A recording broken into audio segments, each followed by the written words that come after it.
Janasena Tirupati incharge అని చెప్పే Kiran royal గారి వల్ల నాకు అన్యాయం జరిగింది, నాకు నయవంచన జరిగింది, నన్ను అతను వేధిస్తున్నాడు, నన్ను ఆదుకోండి అన్నా చంద్రబాబు నాయుడు గారు, పవన్ కళ్యాణ్ గారు అని అరిస్తే, బయటకొచ్చి గొంతెత్తి అడిగితే కూటమి రాజకీయంతో పాటు పోలీసు వ్యవస్థ కూడా కలిసిపోయి ఆమెని జైలుకి పంపించే వరకు ఎవరు నిద్రపోలేదు.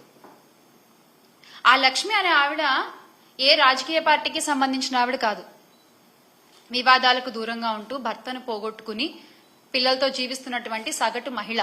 ఆమెకు జరిగిన అన్యాయాన్ని గుర్తెరిగి ఆమె బయటకొచ్చి, దాని నుంచి బయటకొచ్చి మళ్లీ తన కుటుంబ జీవన పోషణ కోసం తనకు జరిగిన అన్యాయం నుంచి బయటపడితే, తను ఆ కిరణ్ రాయల్కి ఇచ్చినటువంటి 1,30,00,000 తనకి తిరిగి వస్తే అది తన కుటుంబానికి ఉపయోగపడతాయి అని చెప్పి నమ్మి ఈ కూటమి ప్రభుత్వాన్ని సహాయం అడిగితే ఏం చేశారండి?